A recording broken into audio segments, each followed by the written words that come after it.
হাসির রাজা, জ্ঞানের রাজা, রসিক রাজা। অনেকদিন কৃষ্ণচন্দ্রকে জব্দ করা হয়নি যে, মনটা তাই কেমন যেন উসকুস উসকুস করছে। সেটা তো গোপালের জন্যে। গোপালই তো মুশকিল আসান হয়ে সব সামলে দেয়। প্রতিবারে সামলে দেয় বলেই কি আর এবারে সামলাতে পারবে? না না না না না, এবার কৃষ্ণচন্দ্র জব্দ হবেই হবে, তবে একটু অন্যরকম ভাবে। আপনার কথাটা তো কেমন অন্যরকম শোনাচ্ছে জাহাপানা। তাহলে তুমি শোনাও। কি জাহাপানা? আমার কত ধনরত্ন আছে সেটা কি তোমার জানা আছে উচিত? না জাহাপানা, তবে জানার আগ্রহ আছে বিস্তর। শুধু তোমার কেন, আরো অনেকেরই আগ্রহ আছে শুনলাম, আর সেটা যতক্ষণ না জানা যাচ্ছে ততক্ষণ মনটা কেমন খচখচ খচখচ করে। করে বই কি, এই তো প্রশ্নটা শোনার পর থেকেই আমার মনটাই কেমন একটা উসকুস উসকুস করতে শুরু করে দিয়েছে। আমার হাতে একটা অস্ত্র চলে এসেছে, এবার তাই আমি এমন এক প্যাঁচ কষবো যে কৃষ্ণচন্দ্র মনে মনে কিছুতেই শান্তি পাবে না, আর তাকে অশান্তিতে রাখতে পারলে আমার যে কি শান্তি কি শান্তি, কি বলবো।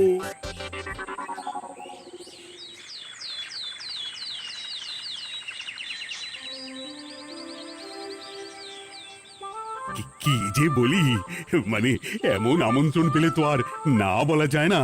যে আমন্ত্রণ পত্র পেয়ে আপনি এত উল্লসিত আনন্দিত, সেই আমন্ত্রণ পত্র কার মহারাজ? আমার অনুমান এই পত্র নিশ্চয়ই নবাবের। তোমার অনুমান একেবারে সঠিক রাজ্যতীষী। উমা, তাই বুঝি আপনি এত খুশি? সব দেখে শুনে আমারও তো খুব আগ্রহ জাগছে। সে তো জাগবেই, তবে আগে ভাগেই বলে না দিয়ে আমি দেখছি কার কেমন সব চিন্তা ভাবনা মাথায় আসে।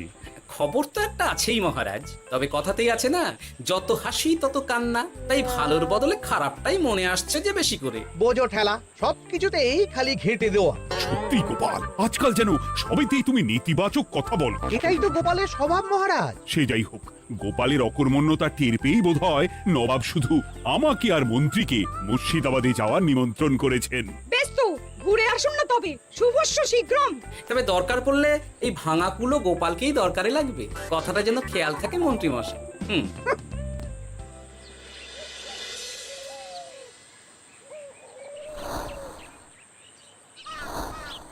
খেয়াল করেছো গিন্নি, আজকাল আমি কেমন কথায় কথায় গোপালকে চুপ করিয়ে দিচ্ছি। কেন গো, কি হলো আবার? হবে আবার কি, নবাব বাহাদুর আমাকে আর মহারাজকে নিমন্ত্রণ করেছেন তার খাস মহলে। ও শুনে যে আমার কি আনন্দ হচ্ছে। ও তাহলে এই ব্যাপার। আস্তে গিন্নি আস্তে, নবাবের ধন সম্পদ দেখার শখ মহারাজের অনেক দিনের। আমি শুনেছি নবাবের ওই খাস মহলের ভেতরেই নবাবের গুপ্ত কক্ষ আছে, যেখানে নবাব হীরা জহরত এসব রাখেন। একা তো সেখানে যাওয়া যাবে না, তাই এই মহারাজকে নিয়ে তুমি মুর্শিদাবাদে যাবে? যাবো তাই নয়, নবাবের গুণকীর্তন করে তার মেজাজ এমন ভালো করব যে নবাব সেখান থেকে কিছু দান খয়রাত করে ফেলবেন আমাকে। তবে না তো কি, গোপাল তো খেতে পাবেই না, গন্ধও শুঁকতে পারবে না। তুমি তো বারবার চেষ্টা করো গোপালকে সরিয়ে দিয়ে বাজিমাত করতে, কিন্তু শেষ পর্যন্ত চিৎপাত হয়ে যাও। গোপালই তো তখন উদ্ধার করে, সেটা তোমার খেয়াল আছে তো? আমার মাঝে মাঝে সন্দেহ হয় গিন্নি, তুমি তলায় তলায় দল বদল করে গোপালের দলে চলে যাওনি তো?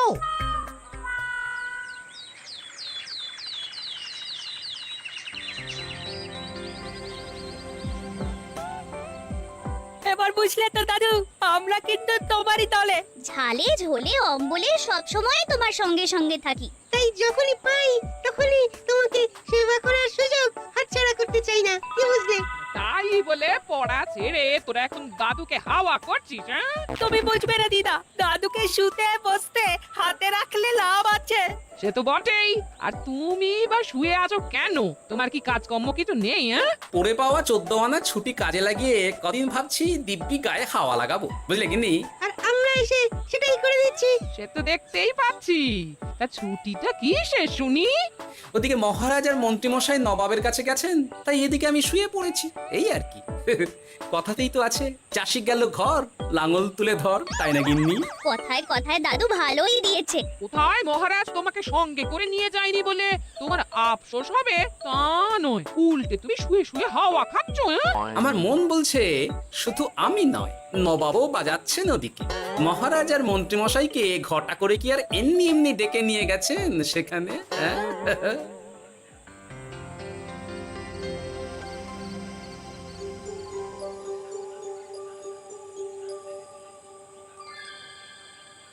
ডেকে নিয়ে এসে নবাব যে ঠিক কি করতে চাইছেন সেটাই তো বুঝতে পারছি না। তো বোঝার কি আছে মহারাজ, খাবো শোবো আর গুপ্ত কক্ষে ঢুকে নবাবের সঞ্চয় দেখবো, তাহলেই তো হবে। তাই কি আর হবে কে জানে। না না, জানতে তো আমাকে হবে। এখানে এসে তোমাদের কোনো অসুবিধা হচ্ছে কিনা সেটা আমাকে জানতে হবে না? আপনি কিচ্ছু ভাববেন না জাহাপানা, ব্যবস্থা সব করাই আছে। না না, এমনিতে কোনো অসুবিধে নেই, তবে একটা অস্বস্তি হচ্ছে বটে। আসলে মহারাজ বোধহয় মনে মনে ভাবছেন নবাব বাহাদুর নিশ্চয়ই তাকে ডেকে এনেছেন তার গুপ্ত কক্ষে কত মণিমাণিক্য ধন সম্পদ আছে সেটা দেখানোর জন্য। তাই নাকি? মানে এখানকার হিরে সেখানকার চুনি, অমুক দেশের পান্না তমুক দেশের মুক্ত। শুধু কি তাই, আরো কত কি। হ্যাঁ হ্যাঁ, সেগুলো যতক্ষণ না দেখতে পাচ্ছেন ততক্ষণ মহারাজ ঠিক স্বস্তি পাচ্ছেন না। এই যে কৃষ্ণচন্দ্রের যে আমার ধন সম্পদ দেখার প্রবল ইচ্ছে আছে সেটা আমার ভালো মতোই জানা আছে। তবে সবাইকে তো সবটা দেখাতে নেই, আর সবার জন্য সবটাও নয়, তাই না? তাই কি জাহাপনা? তাই গুপ্ত কক্ষের ভেতরে কি আছে সেটা না হয় না দেখাই থাক। না না, তোমরা বরং খানা পিনা করো গিয়ে, হ্যাঁ বিশ্রাম নাও, উচিত তোমাদের খেয়াল রাখবে, কেমন? এই রে, এটা কি হলো? কি আবার হবে, তোমার পাল্লায় পড়ে মান সম্মান সব গেল। এর থেকে আমার কৃষ্ণনগরই ভালো।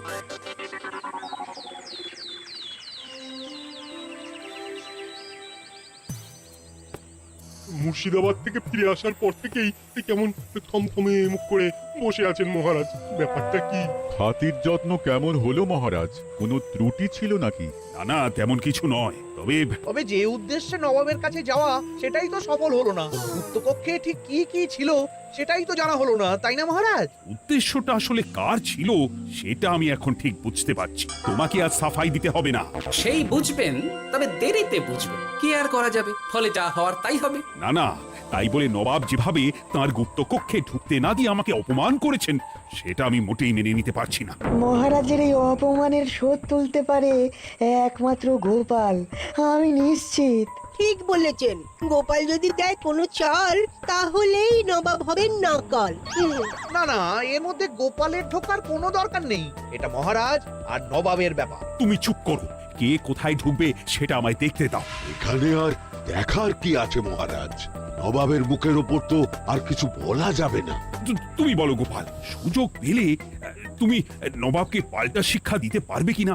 সুযোগ পাওয়া যায় না মহারাজ, সুযোগ তৈরি করে নিতে হয়। তাই আমি সুযোগ তৈরিও করব আর তার সদ্ব্যবহার করব। আর এটাও বলে রাখছি, নবাবকে নাকাল করে সুদে আসলে আপনার অপমানের বদলা নিয়ে তবে ছাড়বো।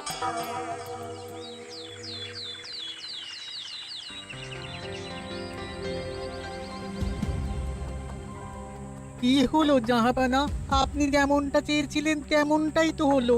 মহারাজ কৃষ্ণচন্দ্র মনের কথা মনেই চেপে রেখে মুখ চুন করে পালালো, তারপরেও আপনার মন ভালো নেই? না না হুজির, ঠিক জমলো না। তার উপর আবার এই বেনামি পত্র। সে কি, মহারাজ কৃষ্ণচন্দ্রকে অপমান করে তাড়িয়ে দেওয়ার পরেও জমলো না? হ্যাঁ, আর কোন পত্রের কথা বলছেন জাহাপানা? কে পাঠিয়েছে, কোথা থেকে পাঠিয়েছে কিছুই বুঝতে পারছি না। তবে দু চার কথা যা লেখা আছে এতে, তাতেই তো চোখ কপালে উঠেছে। আমার খাস মহলের ব্যবস্থাপনায় নাকি ত্রুটি আছে, অতিথি আপ্যায়নে বিস্তর গলদ। সেটা আবার 5 কান? এই না মানে 1 কান হলো কি করে? কানাকানি হোক বা না হোক, জানাজানি হতে কিন্তু দেরি নেই। নাও খালা সামলাও, এদিকে গোপালও এসে হাজির। এমনি এমনি কি আর এসেছি জাহাপানা? আসলে মহারাজ এসে আপনার খাস মহলে ছিলেন বটে, তবে যে শয্যায় মহারাজকে শুতে দেওয়া হয়েছিল সেটা ছিল অসমান আর শক্ত। তাই আমি ছুটে এসেছি আপনার এইরকম নিম্নমানের সামগ্রী আর ব্যবস্থাপনা দেখার জন্য। এখানে আবার দেখার কি আছে? সবাই তো জানে নবাবের ধন সম্পদের কথা, এবার না হয় আমি নবাবের দৈন্য দশার কথা জানাবো সবাইকে। এসব কি হচ্ছে কিছুই তো বুঝতে পারছি না। প্রথমে এই পত্র, তারপর গোপালের অভিযোগ, এই মাত্র। না না না না, এই রকম হতেই পারে না। কি হতে পারে না জাহাপনা? আমার শয্যায় কোনো গলদ নেই, আর এটা শুধু তুমি চোখেই দেখবে না, একবার শুয়েও দেখবে। আজ রাতটা তুমি আমার খাস মহলেই কাটাবে, আর ওই শয্যাতেই শোবে। হ্যাঁ, এই রকম করবেন না জাহাপানা, গোপালকে বিশ্বাস নেই, কখন যে কি করে ফেলবে তখন দেখবেন বললেন মাথা চাপড়াতে হবে। তবে এটাও শুনে রাখো গোপাল যে গুপ্ত কক্ষ আছে যেখানে হিরে জহরাত প্রসাধনী সামগ্রী ইত্যাদি প্রভৃতি রাখা আছে, তার দরজা কিন্তু কোনো মতেই খুলবে না। সত্যি কথা বলতে কি, সেই গুপ্তকক্ষ দেখার স্বাদ আমারও ছিল বটে, তবে কি আর করা যাবে, নবাব যেমন বলবেন সেটাই মেনে নিতে হবে। তবে মনটা আনচান করবে এই আর কি। যাক, গোপালের মনের মধ্যেও অস্বস্তি ঢুকিয়ে দেওয়া গেছে তাহলে। বাবা, ছুঁচ হয়ে ঢোকার সুযোগ পেয়েছি, এবার ফাল হয়ে বেরোবো।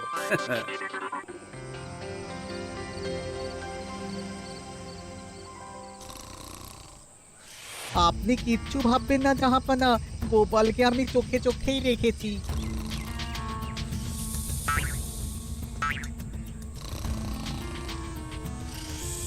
কিন্তু দেখে তো মনে হচ্ছে গোপালের শুতে কোনো অসুবিধা হচ্ছে। তা কি করে হয় জাহাপানা? অবশ্য কায়দা করে গোপালের মনে যে গুপ্ত কক্ষের ভাবনা ঢুকিয়ে দিয়েছেন। হতে পারে তার জন্যই সে আনচান করছে।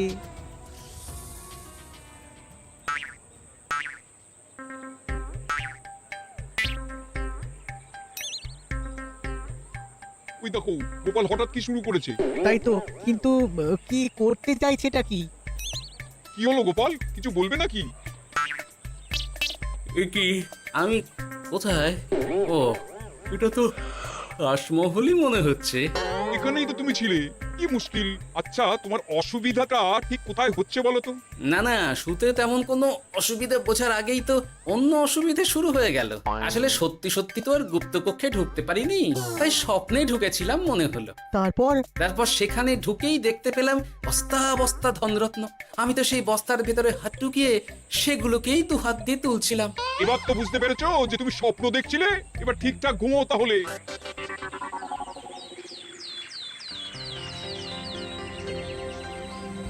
কাল রাতে গোপাল আচ্ছা ঝামেলায় ফেলেছিল।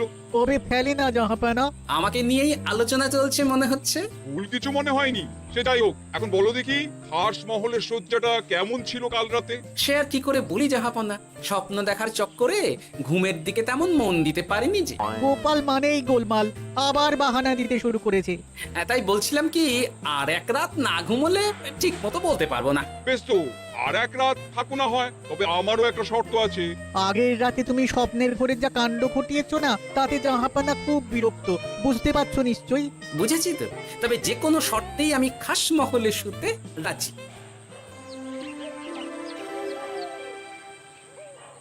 আমার এক কথায় রাজি হয়ে গোপাল নবাবের কাছে ছুটে গেল, কিন্তু কই, এখনো তো ফিরে এলো না। এমনও তো হতে পারে মহারাজ যে নবাব গোপালকে আটকে রেখেছেন। কেন? গোপাল তো দাবি করে যে সে তার বুদ্ধির জোরে যে কোনো বাধা বিপত্তি থেকে বেরিয়ে আসতে পারে। এবার তাহলে ফেঁসে গেল কি করে? না না, গোপালের কোনো বিপদ হবে না, দেখবেন গোপাল এবারেও ঠিক বেরিয়ে আসবে। গোপাল আসবে হেসে হেসে, মহারাজ দেখবেন বসে বসে। আমার ধারণা কিন্তু যে কোনো শর্তেই নবাব গোপালকে শায়েস্তা করেই ছাড়বেন। গোপাল যখন নিজে থেকে নবাবকে খোঁচাতে গেছে, তখন আঁচড় তো খেতেই হবে। কি জানে নবাব আবার গোপালকে কিভাবে জব্দ করছেন, কি জানি।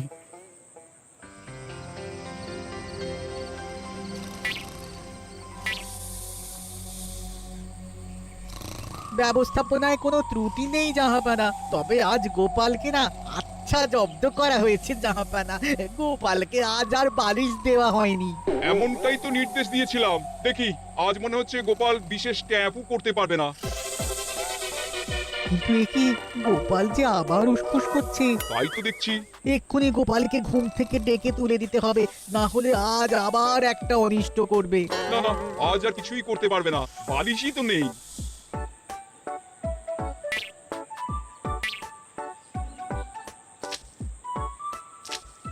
কি, গোপাল তো আবার শুরু করে দিয়েছে। ধরো ধরো ধরো, এক্ষুনি ধরো ওকে। আরে ওঠো ওঠো, জেগে ওঠো গোপাল। আরে হচ্ছেটা কি? আজ আবার তোমার কি হলো? হে, আজ আবার একটা গন্ডগোল করেছি মনে হচ্ছে। গন্ডগোল বলে গন্ডগোল, জল ছড়িয়ে কি অবস্থা করেছো দেখো। আমার কোনো দোষ নেই, কিন্তু সেই আবার গুপ্তকক্ষের স্বপ্ন এলো আর গোলমাল হয়ে গেল। আজ আবার কেমন স্বপ্ন এলো? গুপ্তকক্ষের যেদিকে আরব আর পারস্য দেশের আতরের সম্ভার ছিল, স্বপ্নে সেই দিকে ঘুরছিলাম আজ। সেগুলো ছড়িয়ে ছড়িয়ে দেখতে দেখতেই স্বপ্ন ভেঙে গেল। বটে, দাঁড়াও, কাল সকালই তোমার ব্যবস্থা হচ্ছে।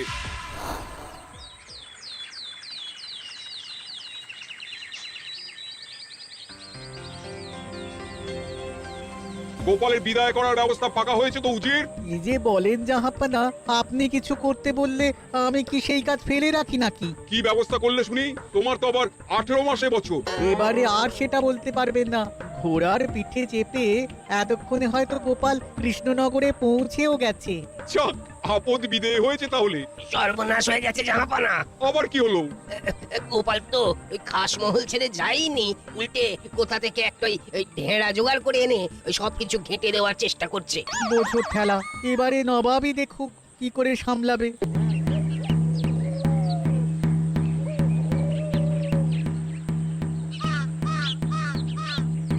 শুনুন শুনুন শুনুন, আরে আরে আরে, আরে কি শোনাচ্ছটা কি গোপাল? এখনো শোনাইনি, তবে শোনাবো শোনাবো ভাবছি। সবাইকে জানাতে গেলে এই ঢাড়া পেটানো ছাড়া আর উপায় কি? কিন্তু জানাবেটা কি?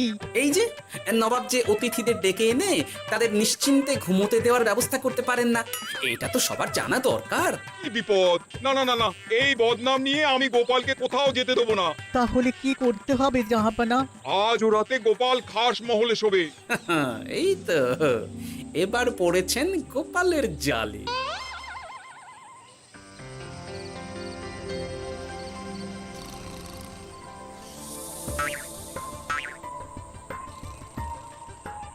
আজ গোপাল নিশ্চিন্তে ঘুমোবে।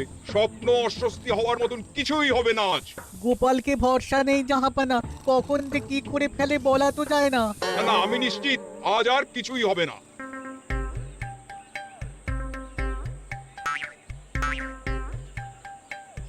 হবে না বলতে বলতেই হতে শুরু করেছে জাহাপানা।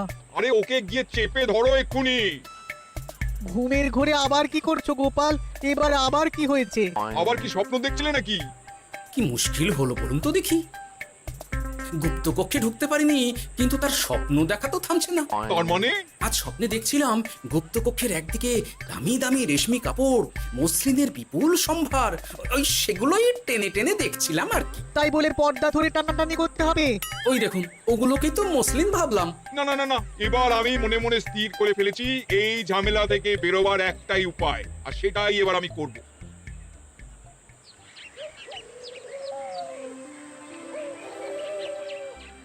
গোপালের ফিরতে কিন্তু এবার সত্যি দেরি হচ্ছে। দেখুন, হয়তো গোপাল বেশি বাহাদুরি দেখাতে গিয়ে ফেসে গেছে। হেসে নয়, এই যে কেমন হেসে হেসেই এসেছি দেখুন। এই তো গোপাল ফিরে এসেছে। শুধু ফিরেই আসেনি, তার সঙ্গে আরেকটা সুসংবাদও নিয়ে এসেছি। হ্যাঁ, সেটা আবার কি? আমার প্যাঁচে পড়ে নবাব শেষ পর্যন্ত বাধ্য হয়েছেন গুপ্তকক্ষ খুলে দিতে, সঙ্গে কিছু উপঢৌকনও দিয়েছেন। ব্যাপারটা ঠিক কেমন করে কি হলো বলো দেখি। বলছি মহারাজ, নবাব বাহাদুর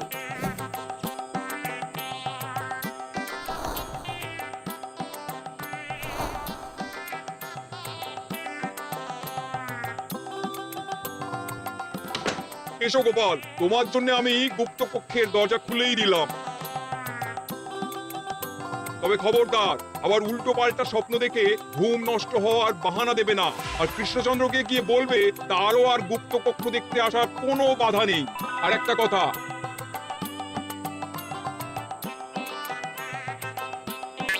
এইসব নিয়ে খুশি থাকো, তবে নবাবের খাস মহলের নিন্দে করে আবার ঢেঁড়া পিটিও না যেন। এমনিতেই সেই অভিযোগপত্র নিয়ে নবাব বাহাদুর চিন্তিত।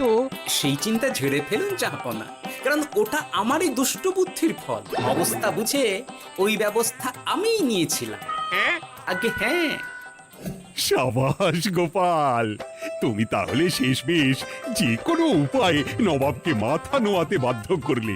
আপনাকে কেউ অসম্মান করলে আমি যে নিজেকে সামলে রাখতে পারি না মহারাজ। সত্যি গোপাল, তোমার তুলনা হয় না। হাসির রাজা, জ্ঞানের রাজা, রসিক রাজা।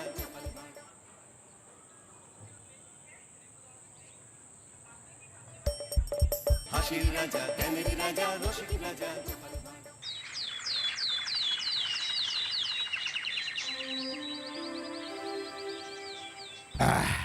তাহলে মন্ত্রী সব কাজ ঠিকঠাক ভাবে করে এসেছ? তাই তো? আগে মহারাজ, আমি কোন কাজটা ঠিকঠাক করে করি না আপনি বলুন। আমি শুধু আপনাকে ওই কোষাগার থেকে মোহর সরানোর কাজটাই খুব ভালোভাবে করতে দেখেছি মন্ত্রী মশাই। আর বাকি সব কাজে তো আপনি লবডঙ্কা।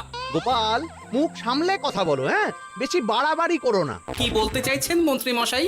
বাড়াবাড়ি করলে মারামারি হয়ে যাবে। আচ্ছা, হয়েছে হয়েছে, অনেক হয়েছে। সকলেই বাড়ি থামো। ঝগড়াঝাটি বন্ধ হোক, এমনিতেই খুব গরম। বলছি কি, যা গরম পড়েছে এইখানে তো থাকাটাই দায় হয়ে যাচ্ছে। উফ, আজ যে পেরে উঠছি না। মনে হয় আপাতত এখান থেকে কদিনের জন্যে। মহারাজ, বাইরে রাজ্যের প্রজারা জড়ো হয়েছে, সকলে মিলে বিক্ষোভ করছে।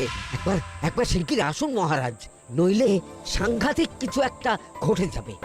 কি হলো? আবারও কোনো সমস্যা হলো নাকি? আমাদের রাজ্যের প্রজারা তো যথেষ্ট বোঝদার। তারা তো এমনি এমনি ঝামেলা ঝঞ্ঝাট সৃষ্টি করার মানুষ নয়। গোপাল, চলো গিয়ে দেখি।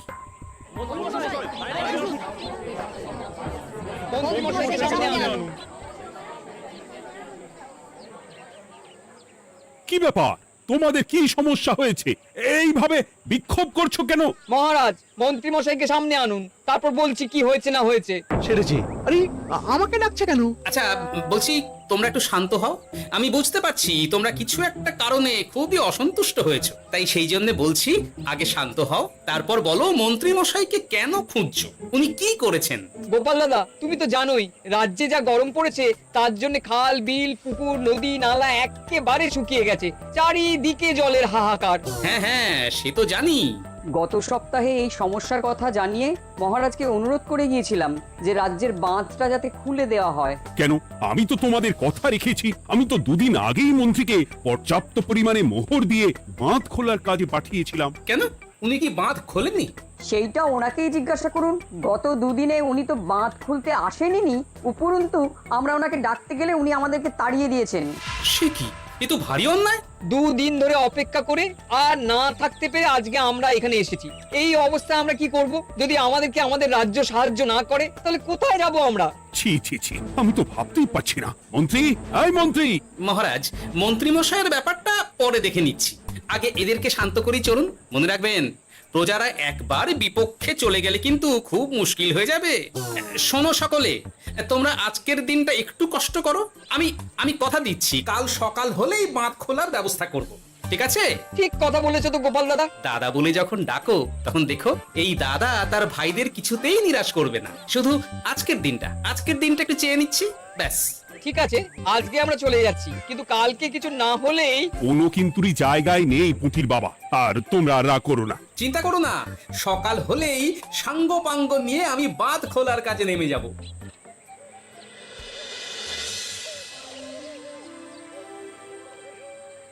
ছি ছি মন্ত্রী, তুমি এইভাবে আমায় মিথ্যে বললে। ভাবতেই পারছি না কি দরকার ছিল আমায় মিথ্যে আশ্বাস দিয়ে প্রজাদের সামনে নাক কান কাটার। মুখে কুলুপ কেন? উত্তর দাও। না, মানে আমার শরীরটা ঠিক ভালো ছিল না, তাই বাড়ি থেকে বেরোতে পারিনি। বলছি কি, শরীর খারাপ থাকলে রাজসভায় খবর দিতে পারতেন, আমরা কেউ দায়িত্বটা পালন করতাম। কি আছে? সমস্ত মোহরগুলো একত্র করে ঘাপটি মারলেন ঘরে। ছি ছি, জানাই আপনাকে ধিক্কার। সকলে মিলে করো প্রতিবাদের চিৎকার। মন্ত্রী মশাই, ছি ছি ছি ছি ছি ছি। মহারাজ, আপনি এক্ষুনি মন্ত্রী মশাইকে কদিনের জন্য সভা থেকে বহিষ্কৃত করুন। সে তো করবই। তবে তার আগে আমি চাই কালকে যখন বাঁধ খুলতে তোমরা নামবে, তখন সেই কাজে কোনো লোক নিয়োগ না করে মন্ত্রীকেই বাঁধ খুলতে নামাবে। মহারাজ, এ কেমন বিচার আপনার? আমি না রাজ্যের মন্ত্রী। মন্ত্রী না ষড়যন্ত্রী। মন্ত্রী মশাই, তাহলে কালকের জন্য প্রস্তুত থাকুন। মহারাজের বাঁধ খোলার জন্য সকল মোহর তো আগেই আত্মসাৎ করেছেন, এবার শুধু কাজে নেমে পড়বেন, কেমন?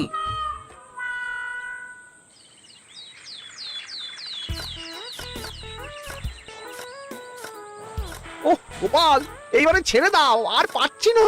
এত সহজে হাল ছাড়লে হবে বলুন? এই কে আছো? ওই শাবল কোদালগুলো দাও, আমি এদিকটায় খুঁচিয়ে দিই। সভাকবি, বিজ্ঞানী, এসো এসো এসো, হাত লাগাও। সবে মিলে করি কাজ, বাঁধ খোলা হবে আজ। বাঁধ খোলা হবে আজ, মন দিয়ে করো কাজ। একদম, হাত লাগাও, জোর লাগাও।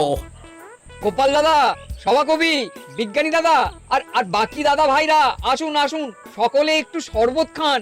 আমাকেও একটু শরবত দাও। মোহরগুলো খেয়েও তৃষ্ণা মেটেনি বুঝি? হুম হুম। বাঁধ এক্ষুনি খুলবে, প্রজাদের সব জ্বালা জুড়োবে। বাঁধ খুলে গেছে। আমাকে বাঁচাও, আমাকে বাঁচাও। কোনো সময় ভুল করলে নিজেই সেই ভুল শুধরে আবার ফিরতে হয়। আপনিও তাই করুন মন্ত্রী মশাই, নিজেই উঠে আসুন। চলো সকলে। গোপাল, তুমি তোমার সাথীদের নিয়ে যা করলে সত্যি ভাবাই যায় না। মহারাজ, নিজেদের রাজ্যের সমস্যায় নিজেরাই কোমর বেঁধে নেমে সমস্যার সমাধান করেছি, পরিস্থিতি মোকাবিলা করেছি। এর জন্যে আপনি এমন করে বলবেন না। ওহ, তোমরা না থাকলে যে কি হতো। মহারাজ, আমরা আছি তো, এত ভাববেন না আপনি। আপনি বরং আমাদের সকলের জন্য কিছু খাবারের ব্যবস্থা করুন, খুব খিদে পেয়ে গেছে। হ্যাঁ, নিশ্চয়ই। তোমরা সকলে ভিতরে এসো, হাত পা ধুয়ে নাও। ততক্ষণে আমি রানীকে আহারের ব্যবস্থা করতে বলছি।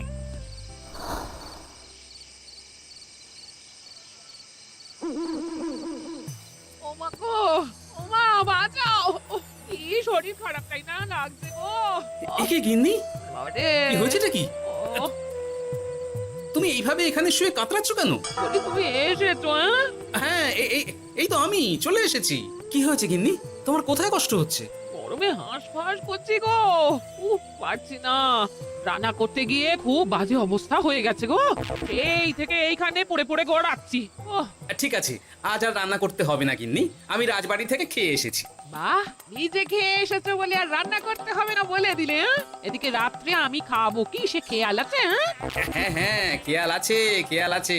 যাও, আমার জন্য রান্না চাপাও আর একটু জল দাও। দেখো, এত গরম পড়ে কৃষ্ণনগরের অবস্থা শোচনীয় হয়ে গেছে। বয়স্ক লোকেরা কোনো কাজই করতে পারছে না। সত্যি তো, এই গরমে রান্না করাটা খুবই কঠিন গিন্নি। কি বললে? আমি বয়স্ক লোক? আমার বয়স হয়ে গেছে, তাহলে নিজে কি? হ্যাঁ, এই না গিন্নি, আমি তোমায় কিছু বলিনি। আমি গোটা কৃষ্ণনগরের সাধারণ বয়স্কাদের উদ্দেশ্যেই কথাটা বললাম। তোমার তো বয়স হয়েছে বলে মনেই হয় না গিন্নি। ও তাই বলো?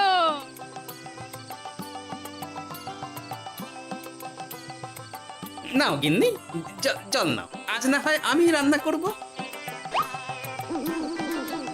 হে ভগবান, মুখের একটু লাগাম দাও। এইভাবে যখন তখন সত্যি কথা বলিও না।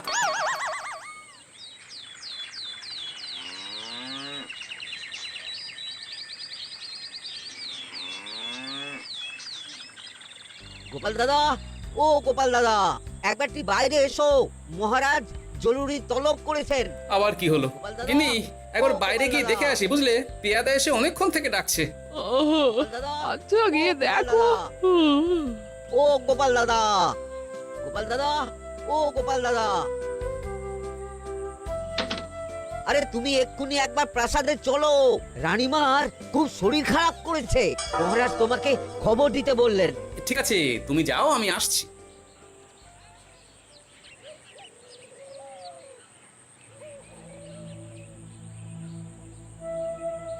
গোপাল, কি হবে বলো তো? রানী তো দুমদাম করে ব্যারামে পড়ে না। মহারাজ, ভয় পাবেন না, আমরা আছি তো। বৈদ্যকে পরীক্ষা করতে দিন, দেখি সে কি বলে। মহারাজ, অতিরিক্ত গরমের জন্য শরীরটা খারাপ হয়েছে।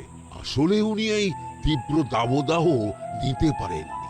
তবে চিন্তা করবেন না মহারাজ, আমি বাড়ি গিয়ে এক ধরনের বিশেষ পথ্য পাঠিয়ে দিচ্ছি। রানীমা খেলেই সুস্থ হয়ে উঠবেন। মহারাজ, নিজের কানেই তো শুনলেন, রানীমার তেমন গুরুতর কিছু হয়নি, চিন্তা করবেন না। বৈদ্যর ওষুধে উনি সেরে উঠবেন। যাওয়ার আগে একটা কথা বলে যাই, গরমের এই দাবদাহ কিন্তু আরো ভয়ঙ্কর হবে। তাই সকলে খুব সাবধানে থাকবেন। শরীর যাতে ঠান্ডা থাকে এমন হালকা পাতলা খাবার খাবেন। আসি, রাজসভায় দেখা হবে। মহারাজ, বৈদ্যমশাই কিন্তু এটা ঠিক বলেছেন, গরম আরো বাড়বে। তাই দুজনেই খুব সাবধানে থাকবেন, কেমন? গতকাল তো আমার গিন্নিও গরমে চোটে কুপোকাত হয়ে গেছিল। শেষমেশ আমাকেই বাড়ি গিয়ে রান্না করতে হলো আর কি। ও বাবা, তাই নাকি? তাহলে তো খুবই চিন্তার ব্যাপার। আচ্ছা মহারাজ, আমি তাহলে এখন আসি, আবার রাজসভায় দেখা হবে। এই গরমে আর এখানে থাকতে পারছি না। বলছি কদিনের জন্য না একটু অন্য কোথাও গেলে হয় না গো? গিন্নি, এই গরমে ঘরেই থাকো, অন্য কোথাও যাওয়ার মোটে নাম করো না। বাইরে বেরোতে গিয়ে যদি কোনোভাবে গরম হাওয়া শরীরে লেগে যায় তাহলে বিপত্তির আর শেষ থাকবে না গিন্নি। কিন্তু এখানেও তো যা গরম পড়েছে, পচে গলে মরে যাই আর কি। উফ গিন্নি, দয়া করে এইসব বাজে কথা বলা বন্ধ করো তো। আমার আয়ু থেকেও তোমার আয়ু দীর্ঘ হোক। বাহ, তুমি এসব কথা কোথা থেকে শিখলে গো? হুম? এই তো তোমার থেকে আর কি। গোপাল গোপাল, রাজ্যের অবস্থা খুবই বেহাল। এই সবই আমাদের পোড়া কপাল। আরে সভাকবি, কি হয়েছে? তোমাকে দেখে তো মনে হচ্ছে তুমি কিছু... বিজ্ঞানী মহারাজ দুজনেই অজ্ঞান। ঘটি ঘটি জল ঢেলেও ফেরাতে পারিনি তাদের জ্ঞান। কি বলছো কি? তা তুমি এই ব্যাপারটা জানলে কি করে? গিয়েছিলাম একটু আগে বিজ্ঞানীর বাড়ি, গিয়ে দেখি লোকজনের ভিড় সারি সারি। সে কি? শুনলাম মহারাজ তাকে কিছু বলতে এসেছিলেন, তারপরে দুজনে বাইরে বেরিয়ে আসতেই অজ্ঞান হয়ে গেলেন। মহারাজ বিজ্ঞানীর বাড়ি গিয়েছিলেন, তাও আবার রানীমাকে ছেড়ে? রাজবৈদ্য কত করে বললেন এই সময় যখন তখন ঘরের বাইরে বেরোবেন না। কে শোনে কার কথা? আমার মনে হয় মহারাজ তেমন কোনো গুরুত্বপূর্ণ কিছু কথা বলতেই বিজ্ঞানীর বাড়ি গিয়েছিলেন। গরম কমানোর উপায় আলোচনা করতে হয় তো গিয়েছিলেন। আমাদের মহারাজ তো নিজের চোখেই দেখেছেন এই তীব্র গরমের চোটে রাজ্যের কি অবস্থা, কি অবস্থা। ঠিক বলেছো গিন্নি, আমার এই কথাটা তো মাথাতেই আসেনি। ধন্যবাদ গিন্নি, অসংখ্য ধন্যবাদ তোমায়। আমায় পরে ধন্যবাদ জানিও। হ্যাঁ, এখন আর দেরি না করে বৈদ্য মশাইকে সঙ্গে নিয়ে বিজ্ঞানী মশাইয়ের বাড়ি যাও। হ্যাঁ,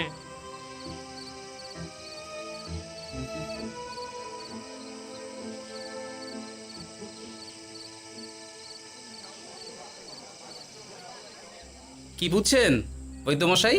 খুব একটা ভালো কিছু বুঝছি না গোপাল। দেখো, সত্যি বলতে ওই কৃষ্ণনগরের অবস্থা খুবই বাজে।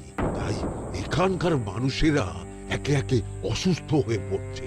বাইরের অবস্থাটাও তো ভালো নয়, বুঝতেই পারছো। এখন সান্ধ্যকালীন হাওয়াতেও গরমের তাত রয়েছে। দেখুন, রাজ্যের যা অবস্থা তাতে যদি রাজ্যের মাথা থেকে সমস্ত প্রশাসনিক প্রধানরাই অসুস্থ হয়ে পড়েন তাহলে তো ভীষণ বিপদ। সে তো বটেই। এই জন্যেই আমি বলি কি, মহারাজ সহ সকল সভাসদেরা এই রাজ্য ছেড়ে কদিনের জন্য পাহাড়ি কোনো এক জায়গায় গিয়ে থাকুন, পরিবার নিয়েই যান। দেখুন, আগে নিজেরা বাঁচলে তবে তো রাজ্যবাসীকে ভালো রাখতে পারবেন, তাই না? কথাটা কিন্তু মন্দ বলেনি বৈদ্য। গোপাল, এই গোপাল, তুমি পাহাড়ে যাওয়ার ব্যবস্থা করো। এইখানে আর কিছুদিন থাকলে মরেই যাব। হ্যাঁ গোপাল, আমারও তাই মত। এক্ষুনি যা শরীরে ক্লান্তি এসেছে, আর কদিন এইখানে থাকলে মরেই যাব। মহারাজের অনুরোধে গরম কমানোর কোনো ব্যবস্থাও তো করতে পারলাম না। বাইরে বেরোনো মাত্রই দুজনে মূর্ছা গেলাম। বাবা, ঠিক আছে, বুঝেছি। মহারাজ, আপনি আর এই ব্যাপারটা নিয়ে বেশি ভাববেন না। বিজ্ঞানী, তুমি আর বেশি কথা বলো না। আমি পাহাড়ে যাওয়ার ব্যবস্থা করছি। আমরা রাজসভা সকলে সব পরিবারে যাব। অনেক কাজ হয়েছে, এখন কিছুদিন আমাদের বিশ্রাম দরকার।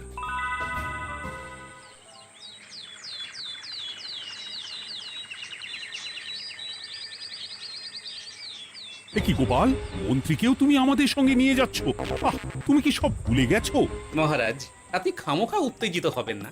আপনার শরীরটা কিন্তু ভালো নেই। আর মহারাজ, আপনার রাজ্যে বাস করে আপনার থেকেই শিখেছি বিপদের দিনে পরম শত্রুকেও দূরে ঠেলতে নেই। গোপাল এটা ঠিক কথাই বলেছে। যতই হোক উনি তো আমাদের মন্ত্রী, তাই এই বিপদের দিনে ওনাকে ফেলে যাই কি করে বলুন তো? সত্যি গোপাল, তোমার তুলনা নেই। ঠক, সবই নাম কেনার চেষ্টা। গোপাল, চলো এইবারে রওনা দিই। বলছি, খাবার দাবার আর জলের কলসিগুলো উঠেছো তো? হ্যাঁ, খাবারের পাত্রগুলো আপনার জিম্মায় থাকবে, আর জলের কলসিগুলো আমি সামলাবো।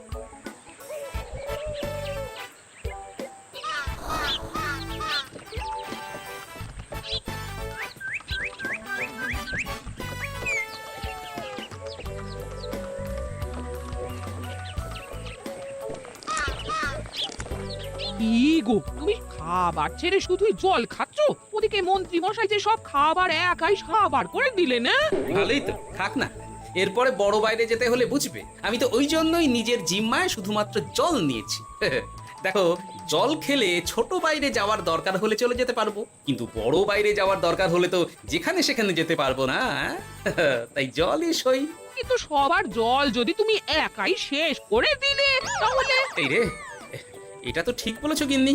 পথে ঘাটে কোনো পানীয় জলের পুকুর বা কুয়ো দেখলে জল ভরে নিতে হবে, বুঝলে?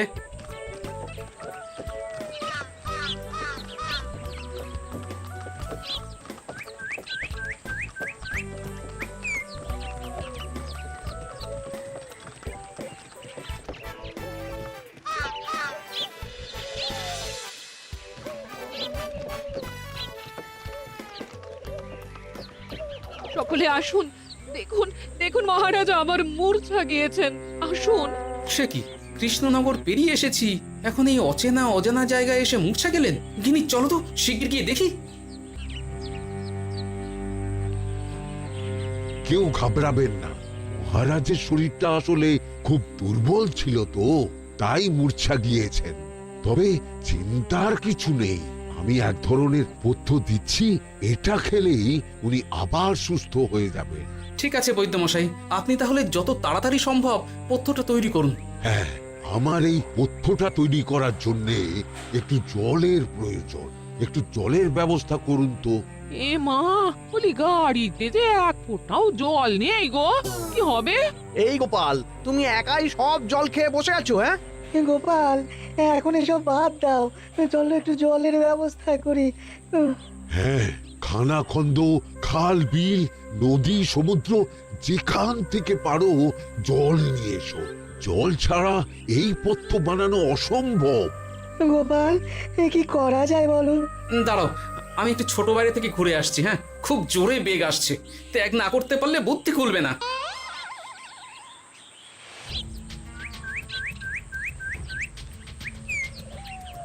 ওদিকে একটা পাত কুয়ো দেখতে পাচ্ছি মনে হচ্ছে।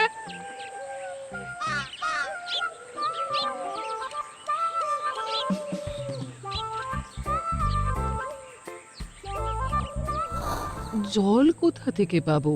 তবে কি জলের অভাবে আজকে মহারাজ সুস্থ হতে পারবেন না? রানীমা, ব্যাকুল হবেন না, আমি আমি আছি তো। আমি থাকতে কিচ্ছু অঘটন ঘটবে না। সকলে শুনুন, বিশেষত মহিলাদের বলছি, আপনারা সকলে নিজেদের কাছে যত শাড়ি আছে সেই প্রত্যেকটা শাড়ি আমাকে দিন। আমি শাড়ি জুড়ে জুড়ে লম্বা রশ্মি বানাবো, তারপর সেই রশ্মিতে বালতি ঝুলিয়ে জল তুলব। দয়া করে কেউ দেরি করবেন না।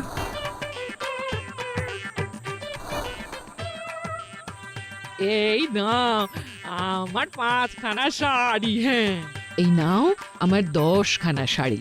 আমি বাবা আমার লতা পাতা মিনি করা শাড়িগুলো দেব না। যা পারো করো, আমি বড় বাইরেতে যাচ্ছি। ও মা, বিপদের দিনে শাড়ি দেবে না? গায়ের জোরে নিয়ে আসবো। হ্যাঁ,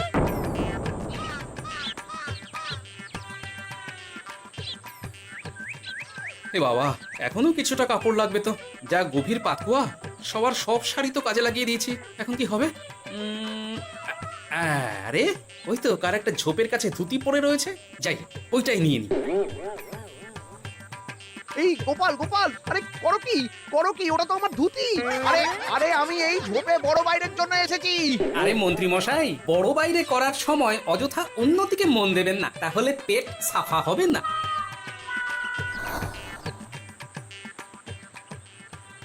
গোপাল, তুমি ছিলে বলে এই যাত্রাতে রক্ষা পেলাম। ভগবান তোমাদের অনেক অনেক মঙ্গল করুক। এই দেখো না, ওরা না আমার লতা পাতা আঁকা শাড়িগুলো নিয়ে নিয়েছে। এই দূর তোমার শাড়ির লতা পাতা, আমি নিজেই জড়িয়েছি বড় বড় ঘাস পাতা। চুল করছে রে, দূর ছাতা, দূর ছাতা। হাসির রাজা, জ্ঞানের রাজা, রসিক রাজা।